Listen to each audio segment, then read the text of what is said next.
হজ্জের মাস চলতেছে, লক্ষ লক্ষ হাজিরা কাবাগর লাব্বাইক লাব্বাইক ধ্বনিতে মুখরিত করছেন। কিছু যাবেন, যাচ্ছেন, আরো কিছু যাবেন মানুষ। আল্লাহ তাআলার কাছে ফরিয়াদ করি, আল্লাহ আপনি আমাদেরকেও খানায়ে কাবার সামনে লাব্বাইক বলার তৌফিক দান করেন, আমিন। ইসলামের মধ্যে হজ একটি মৌলিক ইবাদত এবং ইসলামের যে বুনিয়াদি আছে, স্তম্ভ আছে, বুনিয়াদ ইবাদতের মধ্যে পঞ্চম নাম্বার হচ্ছে হজ।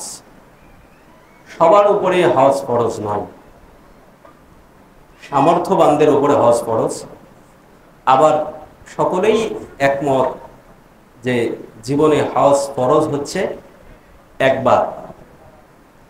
আল্লাহর হাবিব যখন সাহাবায়ে কেরামদের সামনে হজ্জের ঘোষণা দিচ্ছেন ফরজ হওয়া, তখন একজন সাহাবী জিজ্ঞেস করলেন, ইয়া রাসূলুল্লাহ সাল্লাল্লাহু আলাইহি ওয়াসাল্লাম, হজ কি জীবনে একবার ফরজ নাকি প্রত্যেক বছর? অর্থাৎ সামর্থ্য থাকলে কি প্রত্যেক বছরই ফরজ নাকি জীবনে একবার? আল্লাহর হাবিব তার কথার জবাব দিলেন না। এই সাহাবী আল্লাহর হাবিবকে 3 বার এই কথাটা বলল। আল্লাহর হাবিব বললেন, আমি যদি তোমার জবাবে হা বলতাম তাহলে প্রত্যেক বছরই তোমাদের উপর হজ ফরজ হয়ে যেত, কিন্তু তাহলে তোমরা তা পালন করতে পারতে না, সক্ষম হতে না। তাহলে হজ ফরজ জীবনে কয়বার? একবার। এরপরও যে করবে সে হজ্জের সওয়াব পাবে, ওটা নফল হিসাবে, অতিরিক্ত হিসাবে তার আমলনামায় যুক্ত হবে। ইসলামের যত ইবাদত আছে, কোনো ইবাদত শারীরিক, কোনো ইবাদত হচ্ছে আর্থিক। নামাজ রোজা শারীরিক ইবাদত, আপনার যাকাত দান খয়রাত ওইগুলো আর্থিক ইবাদত। আর হজ হচ্ছে আর্থিক এবং শারীরিক সমন্বয়ের নাম। অর্থাৎ হজ্জের মধ্যে অর্থও আছে, আবার আমাদের শারীরিক শক্তি সামর্থ্যও ব্যবহার করতে হয়। এই দৃষ্টিকোণ থেকে হজ কিন্তু একটু ব্যতিক্রম, অন্যান্য ইবাদত থেকে একটু ব্যতিক্রম। আর সবচাইতে ব্যতিক্রম যেই বিষয়টা হজ্জের মধ্যে, এটা হচ্ছে হজ্জের এই কার্যক্রমটাই হচ্ছে আল্লাহ তাআলার প্রেমে নিজেকে বিলিয়ে দেওয়া। মহাব্বতের সর্বোচ্চ বান্দার সাথে আল্লাহ তাআলার মহাব্বতের সর্বোচ্চ নিদর্শনের নাম হচ্ছে হজ। হজ্জের অফুরন্ত ফজিলত মর্তবা রয়েছে, যা বলে কয়ে কোনোদিন শেষ করা যাবে না। মান হাজ্জা লিল্লাহি, আল্লাহর হাবিব বলেন, মান হাজ্জা লিল্লাহি, যেই ব্যক্তি আল্লাহ তাআলার জন্য হজ করে, তাহলে হজ কার জন্য করতে হবে? হজ আল্লাহ তাআলার জন্যই করতে হবে, এটাই হচ্ছে মূল মাকসাদ। শুধু হজ কেন, প্রত্যেকটা ইবাদতই করতে হবে আল্লাহ তাআলার জন্য, আল্লাহ তাআলার সন্তুষ্টির জন্য। যদি লোককে মানুষকে দেখানোর জন্য কেউ হজ করে, যাকে বলে রিয়া, এটা শিরকে আসগর। অতএব সাবধান, কার জন্য হজ হবে? আল্লাহ তাআলার জন্য। মান হাজ্জা লিল্লাহি ফালাম ইয়ারফুস ওয়ালাম ইয়াফসুক, আল্লাহর হাবিব বলেন, কেউ যেই ব্যক্তি আল্লাহ তাআলার জন্য হজ করবে এবং তার হজ মিথ্যা কথা এবং গুনাহ থেকে, অশ্লীল কথা এবং গুনাহ থেকে পবিত্র থাকবে, অর্থাৎ সে মিথ্যা কথা বলবে না, অশ্লীল কথা বলবে না, রাজআ কা ইয়াউমি ওয়ালাদাতহু উম্মুহু, তাহলে সে হজ থেকে এমন ভাবে ফিরবে যেমন যেই দিন তার মা তাকে জন্ম দিয়েছিল সেই দিন তার যেই অবস্থা ছিল, হজ থেকে এই ব্যক্তিটা এমন গুনাহ ছাড়া ফিরে আসবে। তাহলে হজ কত বরকতময়, হজ্জের কত মাকাম, হজ্জের কত ফজিলত। হজ আল্লাহ তাআলার প্রেমের ভালোবাসার বহিঃপ্রকাশ। হজ বান্দাকে আল্লাহ তাআলার জন্য তার নিজের জীবনটাকে যে উৎসর্গ করে দিয়েছে, বান্দা যে আল্লাহ তাআলার জন্য নিজেকে সদা সর্বদা প্রস্তুত রাখে, এর চূড়ান্ত বহিঃপ্রকাশের নাম হচ্ছে হজ। সামর্থ্যবানদের উপরে জীবনে একবার ফরজ। এখন সামর্থ্যবান বলতে কি বোঝায়? যার উপর যাকাত ফরজ তার উপর কি হজ ফরজ? যাকাত ফরজ হওয়ার সাথে হজ ফরজ হওয়ার সম্পর্ক নাই।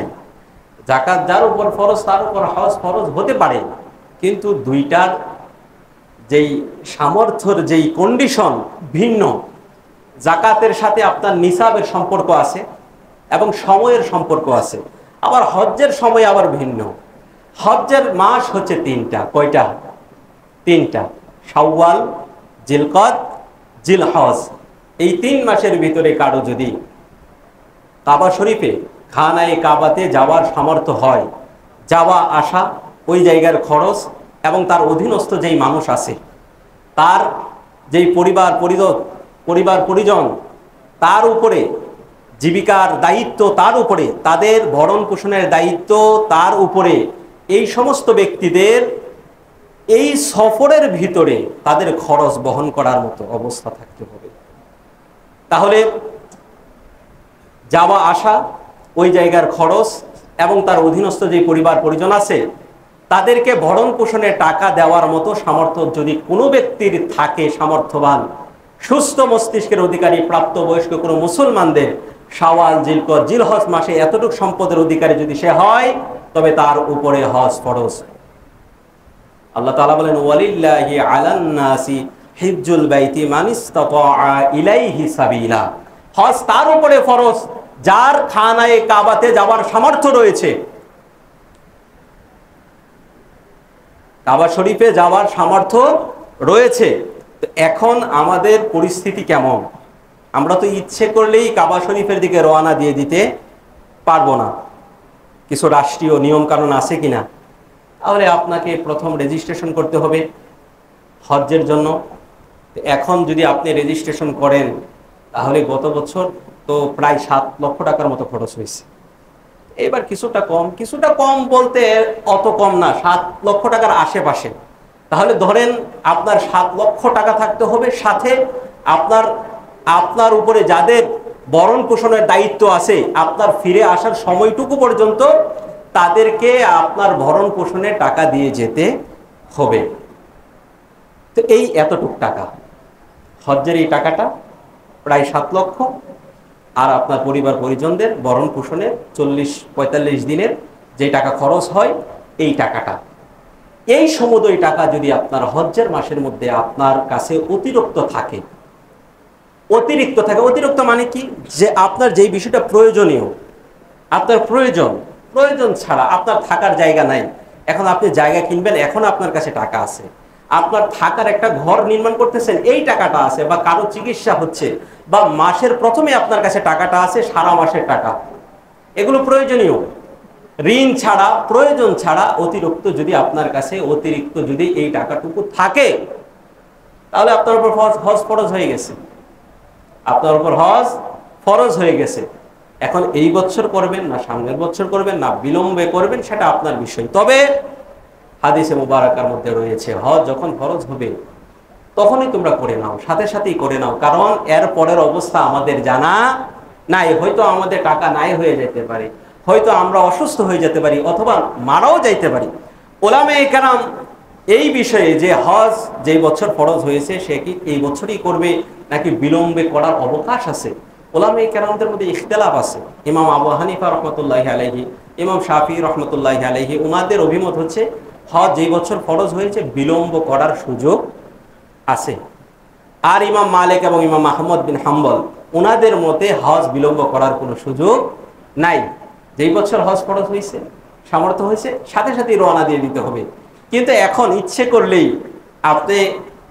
করলেই সাথে সাথে রওনা দেওয়ার কোনো সুযোগ নাই, কারণ অনেক নিয়ম কানুনের ভিতরে চলে এসেছে হজ। আপনি হজ ফরজ হয়েছে, তাহলে একটা এজেন্সির মাধ্যমে আপনাকে রেজিস্ট্রেশন করতে হবে, আপনাকে হজ্জে যাওয়ার জন্য রেজিস্ট্রেশন করতে হবে। তো সেই হিসেবে আমি আপনাদেরকে বলি, সরকারি নিয়ম নীতির কারণে যতটুকু পিছনে যাওয়া যায় এটা আমরা বাদ দিলাম, কিন্তু আমরা চেষ্টা করব আমাদের সামর্থ্য যখন হয়েছে তখনই হজের নিয়ত করে হজ করে ফেলা, তখনই হজের জন্য সংকল্প করে ফেলা। হজ্জের শাব্দিক অর্থই হচ্ছে ইচ্ছা করা, সংকল্প করা। কোন সংকল্প, কোন ইচ্ছা করবেন? আল্লাহ তাআলার ঘরে যাওয়ার ইচ্ছা করা। হজ হচ্ছে নির্দিষ্ট সময়ে, নির্দিষ্ট নিয়মে, নির্দিষ্ট কিছু জায়গার জিয়ারতের নাম। নির্দিষ্ট সময়ে, নির্দিষ্ট নিয়মে, নির্দিষ্ট কিছু জায়গা জিয়ারতের নাম। এখন আমাদের উপর সামর্থ্য থাকলে, আমি আপনাদেরকে সামর্থ্যটা বলে দিয়েছি, আপনারা জানেন কত এমন মানুষ আছেন যে আপনাদের উপর সামর্থ্য রয়েছে কিন্তু আপনারা জাননি। আপনারা জাননি অনেক জায়গা আছে, দেখেন জাকাত কিন্তু যে জায়গার উপর কিন্তু জাকাত ফরজ হয় না যদি কেনা বেচার জন্য না হয়, কিন্তু হজ কিন্তু ব্যতিক্রম।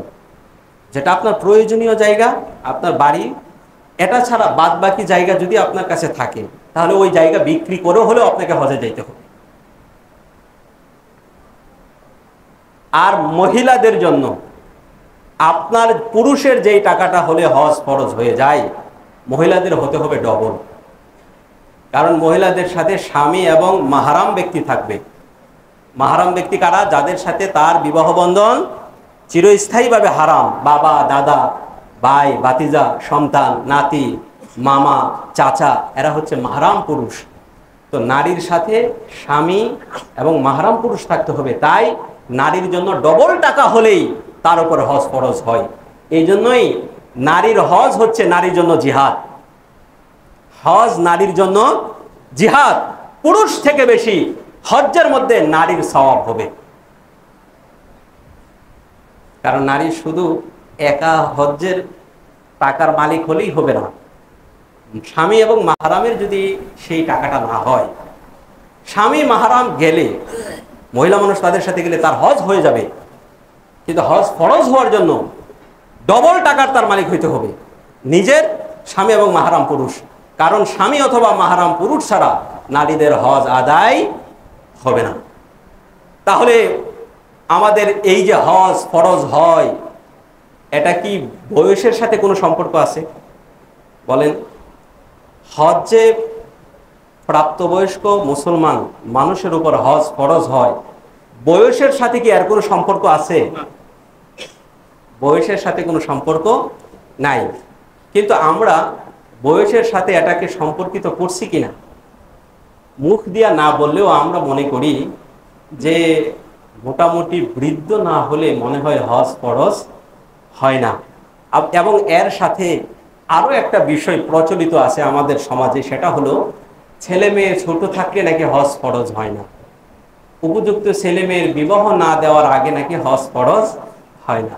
এগুলো আমরা নিজেরা বানিয়েছি। ছেলে মেয়েকে বড় করা, ছেলে মেয়ের লালন পালন করা একটা পুরুষের জন্য এটাও একটা ফরজ। উপযুক্ত মেয়েদেরকে বিবাহ দেওয়া এটাও একটা ফরজ। হজ্জের সামর্থ্য হয়ে গেলে হজ করা এটাও আরেকটা, একটার সাথে আরেকটা সম্পর্ক যুক্ত নয়, আলাদা ফরজ। ওইগুলা কি ফরজ? আলাদা ফরজ। তাহলে বয়সের সাথে হজ ফরজ হওয়ার কোনো সম্পর্ক আছে? একটা, সেটা হলো প্রাপ্তবয়স্ক কিনা। নাবালকের উপরে, অপ্রাপ্ত বয়স্ক মানুষের উপরে হজ ফরজ হয় না। এটা ছাড়া বাদ বাকি বৃদ্ধ হলে হজ ফরজ না। আবার অনেকে মনে করে, আরে এত তাড়াতাড়ি হজ করে ফেলবো, হজ করে ফেললে তো আমাকে ভালো হয়ে যেতে হবে, আমার যে বদ অভ্যাস আছে, পাপ করার ইচ্ছা আছে, ওগুলো আমি করতে পারবো না, বন্ধুদের সাথে মিশতে পারবো না, একটু আনইজি লাগবে।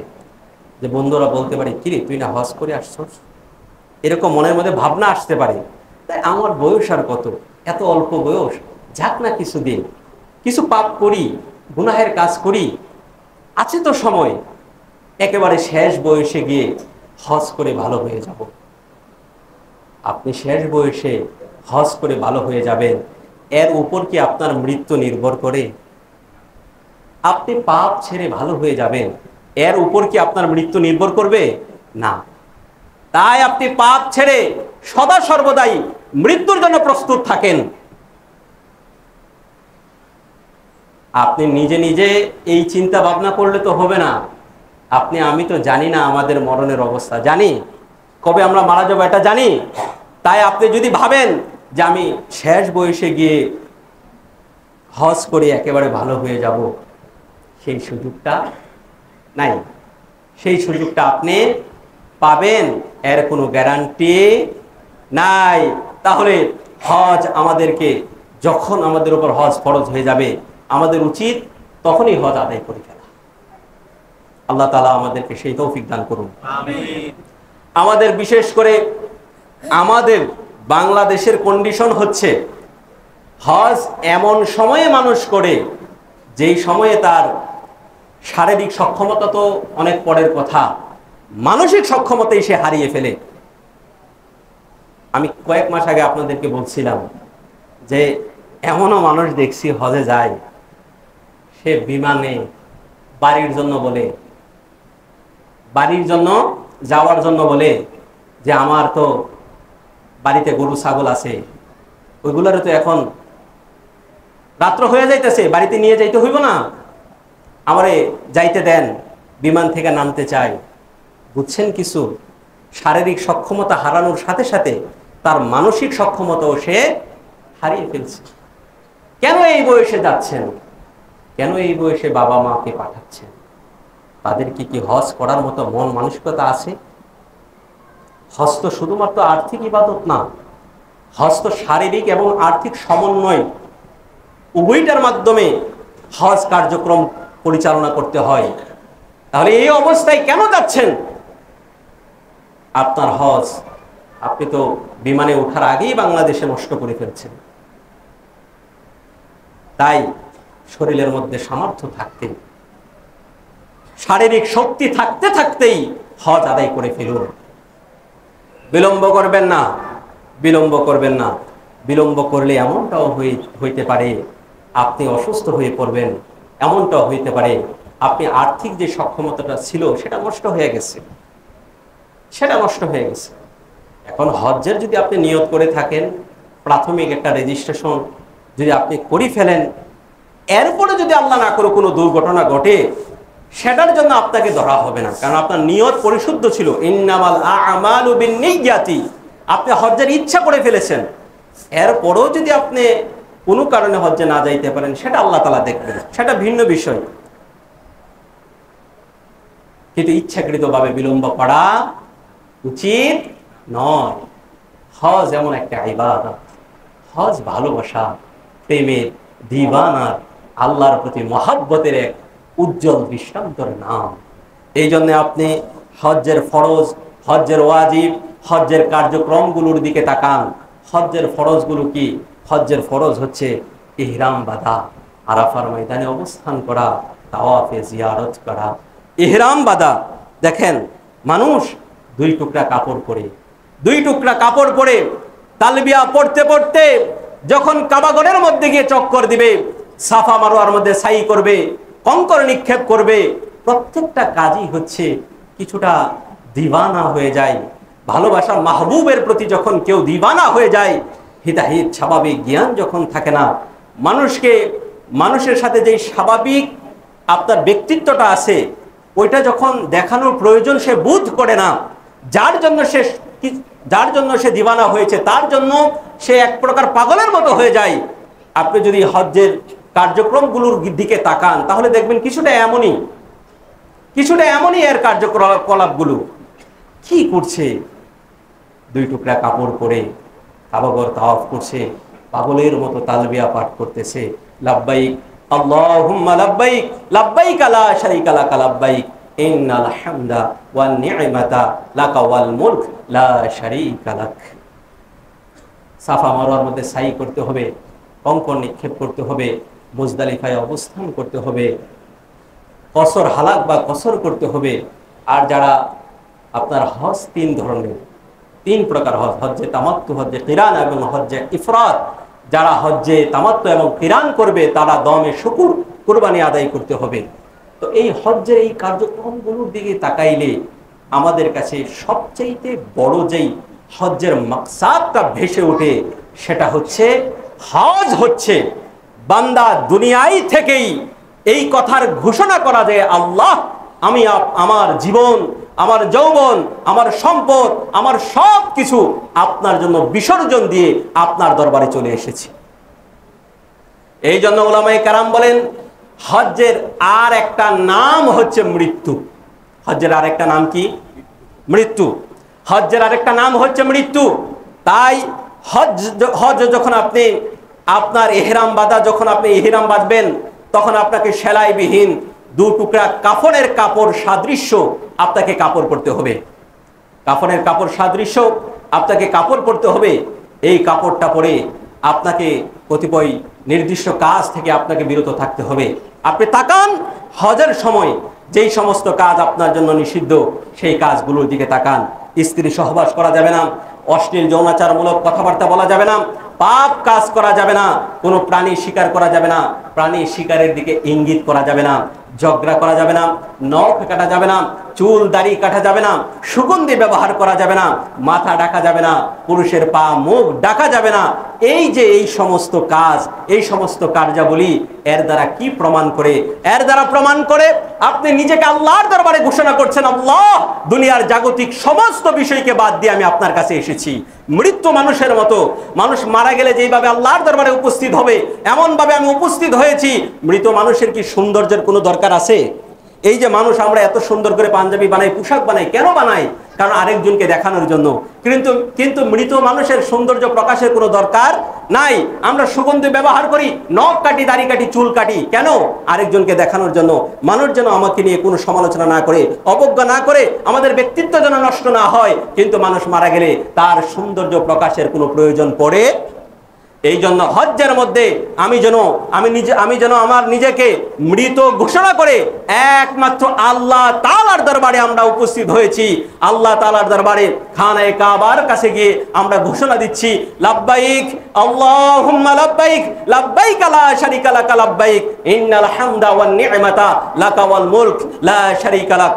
আল্লাহ, আমি উপস্থিত, ইয়া আল্লাহ, আমি হাজির হয়েছি। আল্লাহ, আপনার কোনো শরীক নাই। ইয়া আল্লাহ, নিশ্চয়ই যাবতীয় প্রশংসা, নিয়ামত, রাজত্ব আপনার কোনো শরীক নাই। আল্লাহ, আমি উপস্থিত হয়েছি। আল্লাহ তাআলার দরবারে এই ঘোষণাটা আমরা দিব।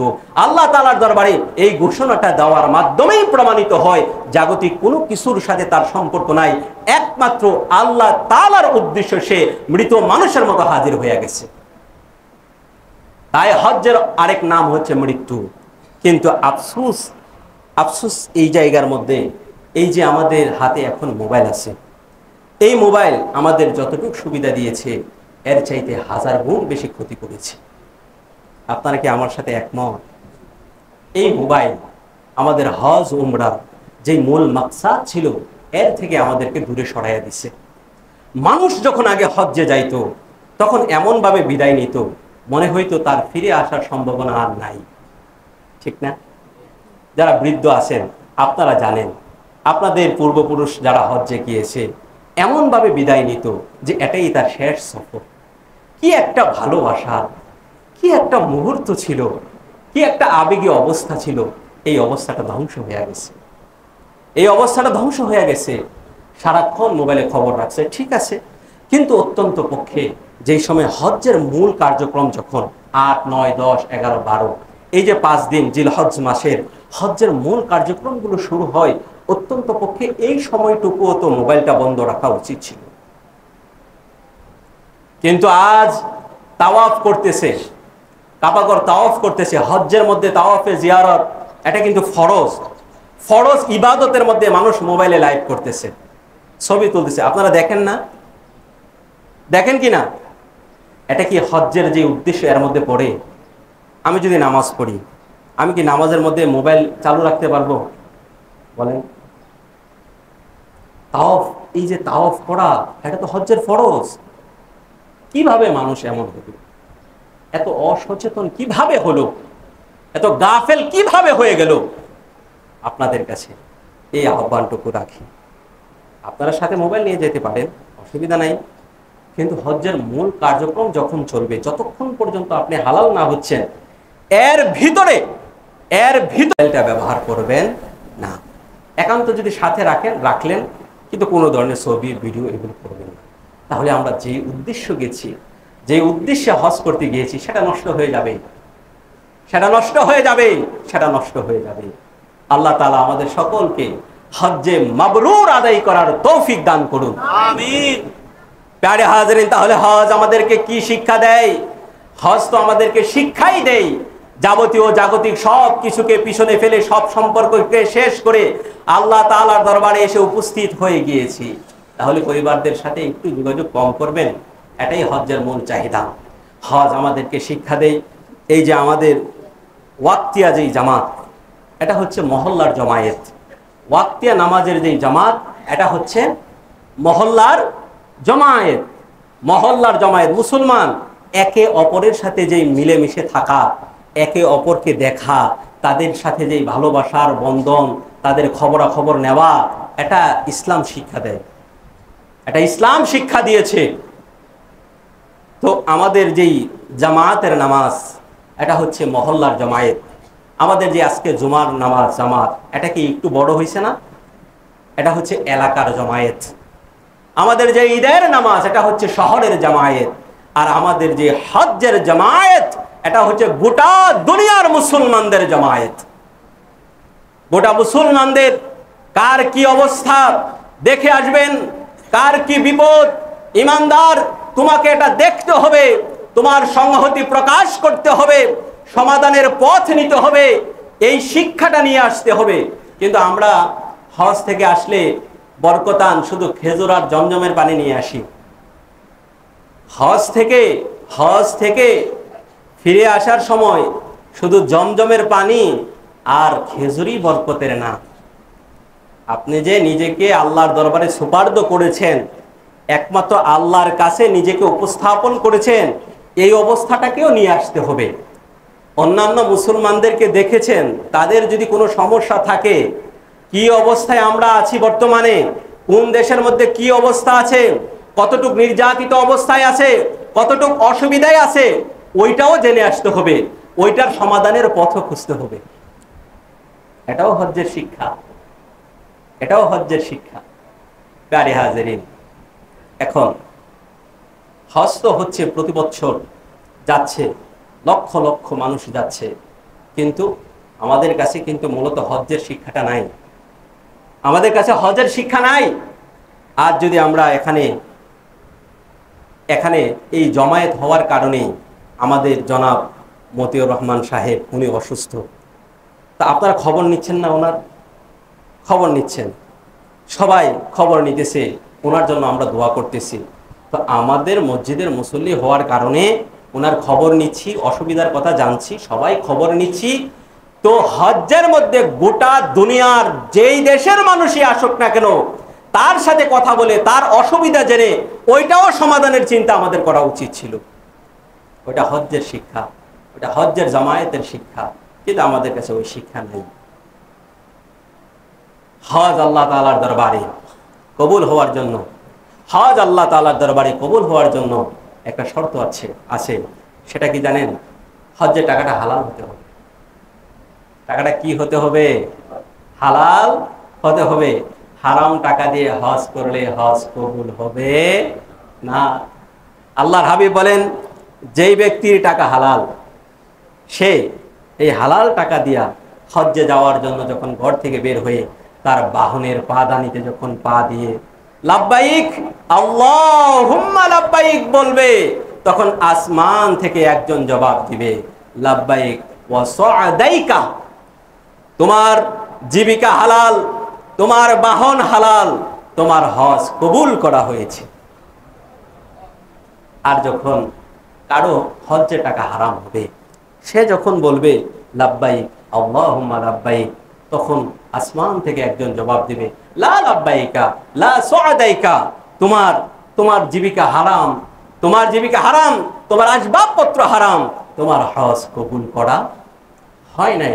প্যারে, তাহলে আমাদেরকে অবশ্যই হালাল সম্পদ কিনা, হালাল সম্পদ দ্বারা আমি হজ্জে যাচ্ছি কিনা, এটা অবশ্যই আমাদেরকে খেয়াল করতেই হবে।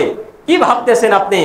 জোর জুলুম করে, চুরি করে, ডাকাতি করে, ছিনতাই করে, ঘুষ খেয়ে, সুদ খেয়ে, অন্যায়ভাবে মানুষের বুকে ছুরি মেরে ছিনতাই করে, এই টাকা দিয়ে হজ করে হাজরে আসওয়াদের মধ্যে চুমা দিয়ে আপনি ভাববেন যে আমার জীবনের গুনাহ মাফ, আমি এখন বাদ বাকি জীবন ইবাদত বন্দেগী করে কাটায়া দেই। ইসলাম এমন নয়, ইসলাম এমন নয়। আমি গর্ব করে এই কথাটা বলি, ইসলামের এমন কোনো ইবাদত, এমন কোনো হুকুম আহকাম আপনি পাবেন না যে হুকুম আহকামটা আল্লাহর ইবাদতের সাথে সাথে মানুষের হকের দিকে লক্ষ্য করা হয় নাই।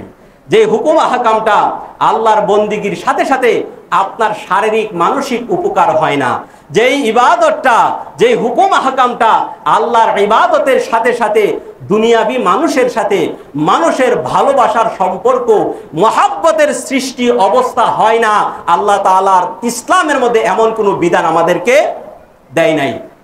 দেখেন, আল্লাহর জন্য আপনি হজ করবেন, টাকা খরচ করে যাবেন, কত কষ্ট করবেন, কিন্তু হজ যদি অন্য মানুষ থেকে একটা টাকাও আপনি নিয়ে থাকেন, আল্লাহর জন্য ইবাদত করতে করতে মারা গেলেও আল্লাহ সেই ইবাদত কবুল। কি ইনসাফ, কি ভালোবাসার শিক্ষা ইসলামে! আল্লাহ, আপনার দরবারে শুকরিয়া আদায় করছি, আপনি দয়া করে আমাদেরকে মুসলমান করেছেন, আলহামদুলিল্লাহ।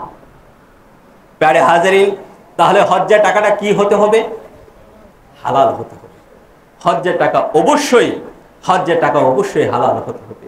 হজ্জের যেই কার্যক্রমগুলো, এই কার্যক্রমগুলো স্বাভাবিকভাবে একটু কষ্টের, এবং এর সাথে সাথে ইসলামের সৌন্দর্য আপনার কাছে ফুটে উঠবে। কিভাবে? এই যে আমরা আজকে মসজিদে আসলাম, এই মসজিদের কাতারগুলো কি ভাগ করা আছে? যে সামনে বসবে, যাদের নিজস্ব বাড়ি আছে তারা বসবে সামনে, এরপরে যাদের বিল্ডিং নাই তারা বসবে এরপরে, বা সামনে বসবে এমপি মন্ত্রী। এই ধরনের কোনো নিয়ম আছে? নিয়ম? মসজিদ এক, মসজিদের মধ্যে কোনো ক্লাস নাই।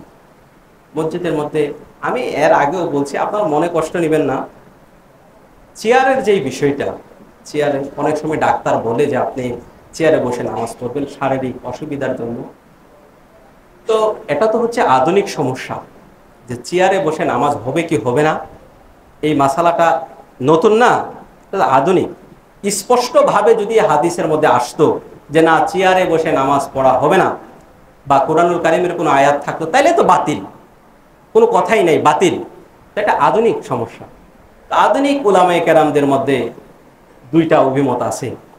এক পক্ষের উলামায়ে কেরাম বলেন যে যদি এমনটাই হয়, ডাক্তার যদি বলে যে ওনার রুকু সেজদা বা বসতেই অসুবিধা, তাহলে উনি যতটুকু সমস্যা অতটুকু পর্যন্ত বসবে, দাঁড়াইতে পারলে দাঁড়াবে, দাঁড়াইতে যদি অসুবিধা না হয় তাহলে দাঁড়াবে, রুকু সেজদার সময় সে বসে পড়বে। এটা হচ্ছে একটা অভিমত।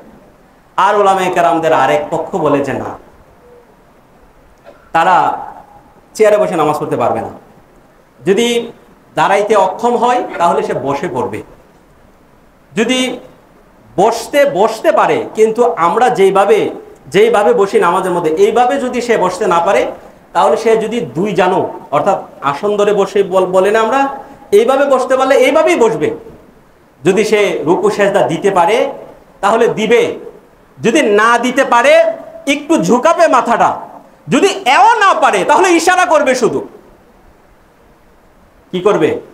ইশারা করবে। তো এটা হাদিস অনুসারে এই কথাটা, যে দাঁড়ায়া পড়তে পারবে, সক্ষম না হলে বসে পড়বে, বসে না পড়বে শুয়ে পড়বে, শুয়ে না পড়তে পারলে ইশারা দিবে। ইশারা পর্যন্ত আছে। আমি ব্যক্তিগতভাবে এই পক্ষে, আমি এই কথা বলি না যে চেয়ারে বসে নামাজ পড়লে নামাজ আদায় হবে না, কিন্তু আমি ব্যক্তিগতভাবে চেয়ারে বসে আদায় করার বিপক্ষে। দরকার বলে ইশারা দিয়ে পড়বে।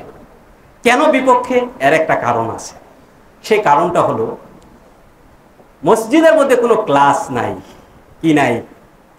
ক্লাস নাই। VIP, normal, Shovan, chair coach, একটা ক্লাস আছে না প্রত্যেকটা জায়গায়? মসজিদে কোনো ক্লাস নাই, সবাই এক, শুধু একটা চেয়ার থাকবে, এটা হচ্ছে ইমামের। তো এই যে মসজিদের যে সৌন্দর্য, এখানে রাজা হোক, প্রজা হোক, ধনী হোক, গরিব হোক, শ্বেতাঙ্গ হোক, কৃষ্ণাঙ্গ হোক, কেউ সামনে যাবে না, কেউ পিছে যাবে না, কারো কোনো ক্লাস নাই, সবাই একই সাথে, গায়ের সাথে গা মিলে। আমি কিন্তু বলি যে আপনারা কাদের সাথে কাঁধ মিলিয়ে দাঁড়াবেন, শরীরের সাথে শরীর মিলিয়ে একসাথে দাঁড়াবে এবং সারা দুনিয়ার মানুষকে এটা দেখিয়ে দিবে যে ইসলামের মধ্যে কোনো মানুষে মানুষে ভেদাভেদ নাই, সবাই এক সমান, সবাই এক সমান। এই যে দেখেন, নামাজ হচ্ছে ইসলামের মধ্যে সবচাইতে আফজাল ইবাদত। সেই ইবাদতের মধ্যে কি সৌন্দর্য! আল্লাহর ইবাদতের সাথে সাথে মানুষে মানুষে কোনো ভেদাভেদ নাই। এই মানবতা, ভালোবাসার বহিঃপ্রকাশ আছে কিনা? আছে। এখন এই মসজিদের মধ্যে আপনি আসলেন, 24 ঘন্টা থাকবেন? 24 ঘন্টা থাকবেন না। নামাজ পড়বেন, ঘরে চলে যাবেন। এখন ঘরে কি সবার অবস্থা এক? কারো টিনের ঘর, কারো বিল্ডিং, কারো ফ্যান আছে, আবার কারো এসি, কারো ঘরে ফ্যানই নেই। কারো ফ্যান আছে, আইপিএস আছে, আবার কারো ফ্যান আছে কিন্তু আইপিএস নাই। তাহলে আমাদের থাকা, আমাদের খাওয়া, আমাদের পোশাক, এই যে আমরা এখানে আসছি, সবাই একই সাথে দাঁড়াইছি, সবাই একই সাথে দাঁড়াই, কিন্তু পোশাকের কিন্তু একটা ভিন্নতা আছে। পোশাক দেখেও কিন্তু অনেক সময় অনুধাবন করা যায় যে আর্থিক সক্ষমতা কার কতটুক আছে কিনা। তাহলে এই জামাতের মধ্যেও কিছুটা পার্থক্য আছে। অত্যন্ত পক্ষে পোশাকের দিয়া হইলেও কিছুটা পার্থক্য আছে। পোশাক দিয়ে হলেও বোঝা যায় এই লোকটা সম্পদশালী, সম্ভ্রান্ত। কিন্তু হজ এমন একটা জামায়াত, নামাজের সব কিছু এর মধ্যে আছে। কাদের সাথে কাঁধ লাগাবে, এই যে প্রত্যেকটা কাজ সবাই একইভাবে করতেছে। ওই জায়গার মধ্যে থাকার দিক দিয়েও কোনো পার্থক্য নাই, খাবারের দিক দিয়েও কোনো পার্থক্য নাই, পোশাকের দিক দিয়েও কোনো পার্থক্য নাই। রাজা হোক, প্রজা হোক, সে যেইভাবেই ওই জায়গার মধ্যে যাক না কেন, সবার একই পোশাক, সবার একই পোশাক। আমি ওয়াল্লাহি আল্লাহর কসম করে বলছি, যারা হজ্জে গিয়েছেন আপনারা বিষয়টা পরিপূর্ণভাবে অনুধাবন করতে পারবেন। মানুষে মানুষে যে ভেদাভেদ নাই, এর পরিপূর্ণ দৃষ্টান্ত হচ্ছে হজ্জের ময়দান। সবাই এক পোশাক, প্রায় সবার একই খাবার, একই কাজ করতেছে সবাই। কত ধনী মানুষ আছে, কিন্তু এই যে আরাফার ময়দানে গিয়ে পড়ে থাকে পাহাড়ের মধ্যে ধুলোবালি অবস্থায়, বালিশ নাই, থাকার জায়গা নাই। কার জন্য করে এটা? আল্লাহর জন্য। কি ভালোবাসা, কি মহব্বত! এবং এরই সাথে সাথে দুনিয়াবাসীকে এটা দেখিয়ে দেওয়া যে ইসলামের মধ্যে কোনো মানুষে মানুষে ভেদাভেদ নাই। আল্লাহর হাবিব বলেন, যখন হাজিরা আরাফার ময়দানে অবস্থান নেয়, 9 জিলহজ সূর্য ডলে পড়ার পর থেকে 10 জিলহজ সুবহে সাদিকের আগ পর্যন্ত এই সময়টার মধ্যে কিছুক্ষণের জন্য হলেও আরাফার ময়দানে থাকতেই হবে। এটা ফরজ হজ্জের। হাজিরা যখন আরাফার ময়দানে থাকে, আহারে কি অবস্থা! এরকম একটা মাঠের মধ্যে, উত্তপ্ত রোদ্রের মধ্যে, কি গরম, বালিশ নাই, কিছু নাই। এইভাবে যখন থাকে, আল্লাহ তাআলা ফেরেশতাদের সাথে গর্ব করে যে দেখো আমার বান্দারা এলোমেলো ধুলো মিশ্রিত চুল নিয়ে আমার কাছে এসে উপস্থিত হয়ে গেছে। তাই হজ এমন একটা ইবাদত, হজ এমন একটা ইবাদত, হজ আল্লাহ তাআলার প্রেমের সর্বোচ্চ বহিঃপ্রকাশ। দুনিয়াতে জীবিত থাকা অবস্থাতেই আপনি যে মৃত্যুর জন্য প্রস্তুত, এটা দেখিয়ে দেওয়া, এটা দেখিয়ে দেওয়া। এবং হজ আর্থিক দিক দিয়েও যদি বলেন অথবা শারীরিক দিক দিয়েও যদি বলেন, হজ কিন্তু যথেষ্ট কঠিন ইবাদত, অনেক কঠিন ইবাদত। হজ করলে দুনিয়াবি পরকালীন সৌভাগ্য এবং মর্যাদার অধিকারী আমরা হইতে পারবো। আল্লাহ হাবিব বলেন, তাবিউ বাইনাল হজ্জ ওয়াল উমরাতা, তোমরা হজ এবং উমরা করো। ফাইন্নাহুমা ইয়াফকিয়ানিল ফুকরা ওয়াজ যুনুবা। যে আল্লাহর হাবিব বলতেছেন যে তোমরা হজ এবং উমরা করো, এই হজ এবং উমরা তোমাদের পাপ এবং দারিদ্রতাকে এমন ভাবে দূরীভূত করে দেয়। এই যে হাপড় আছে না, হাপড়, লোহা দিয়ে যে ছুরি, দা এগুলো বানায়, যেগুলা দিয়ে বাতাস করে, এগুলার বলে হাপড়। এই জায়গায় কি বলে আমি জানি না। তো আল্লাহর হাবিব বলেন, এই স্বর্ণকারের কাছেও কিন্তু একটা হাপড়, এখন হয়তো আধুনিক যন্ত্র বের হয়েছে, আগে ছোট একটা ছিল। আল্লাহ হাবিব বলেন, এই যে স্বর্ণকারের হাপড় যেমন, এই হাপড় যেমন লোহা, স্বর্ণ, দস্তা থেকে, রূপা থেকে ময়লা দূরীভূত করে দেয়, হজ এবং উমরা মানুষের আমলটারে, মানুষের অভাবটারে এমন ভাবে দূরীভূত করে দেয়। মানুষের গুনাহগুলারে, মানুষের গুনাহ এবং অভাবকে এমনভাবে দূরীভূত করে দেয়। তাহলে বাহ্যিকভাবে যদিও আমরা দেখি হজ করতে 7 লাখ টাকা 8 লাখ টাকা খরচ হচ্ছে, কিন্তু আল্লাহর হাবিব বলছেন হজ তোমার অভাব দূরীভূত করে দিবে। তাহলে আল্লাহর হাবিবের কথা অনুযায়ী যারা হজ করবে এই অর্থটা সাময়িক গেলেও এর চাইতে বেশি সম্পদ আল্লাহ তাআলা তাকে প্রদান করবেন, এর চাইতে বেশি সম্পদ আল্লাহ তাআলা প্রদান করবেন। আর যদি কারো হজ কবুল হয়ে যায়, হজ্জুল মাবরুরু লাইসা লাহু জাযাউন ইল্লাল জান্নাহ, আল্লাহর হাবিব বলেন কবুল হজ, যেই ব্যক্তির কবুল হজ হয়ে যাবে তার একমাত্র প্রতিদান হচ্ছে জান্নাত, তার একমাত্র প্রতিদান হচ্ছে জান্নাত। আপনারা হজকে খামখেয়ালি করবেন না, খামখেয়ালি ভাবে হজকে ছেড়ে দিবেন না, বয়সের অজুহাত দিয়ে হজকে ছেড়ে দিবেন না। ছোট ছেলে মেয়ে, ছোট উপযুক্ত মেয়ে আছে, এদেরকে বিবাহ দিতে হবে, এটা ভেবে হজকে ছেড়ে দিবেন না। কারণ জানি না আমাদের পরবর্তী অবস্থা কি, হয়তো আমার সামর্থ্য নাও থাকতে পারে, আর্থিক সামর্থ্য না থাকতে পারে, শারীরিক সামর্থ্য না থাকতে পারে। হজ যদি আমার উপর কবুল হয়ে যায়, হজ যদি আমার উপর ফরজ হয়ে যায়, আর যদি আমি হজ আদায় না করি, তাহলে আল্লাহর হাবিব আমাদের জন্য ভয়ঙ্কর এক বার্তা দিয়েছেন।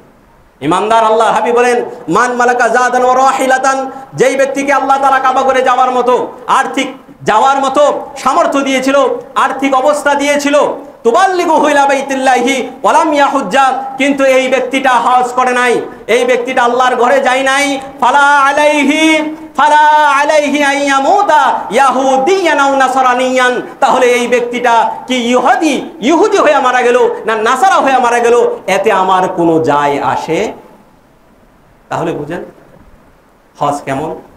আল্লাহ তাআলা আমাদের সকলকে হজ আদায় করার তৌফিক দান করুন। আল্লাহ যারা হজ্জে গিয়েছে, যাচ্ছে, যাবে, তাদের সকলকে আপনি হজ্জে মাবরুর আদায় করার তৌফিক দান করেন। আমরা যারা যাই নাই, আল্লাহ আপনি জীবনে একবারের জন্য হলেও আমাদেরকে খানায়ে কাবা, আপনার ঘর বাইতুল্লাহ তাওয়াফ করার তৌফিক দান করুন।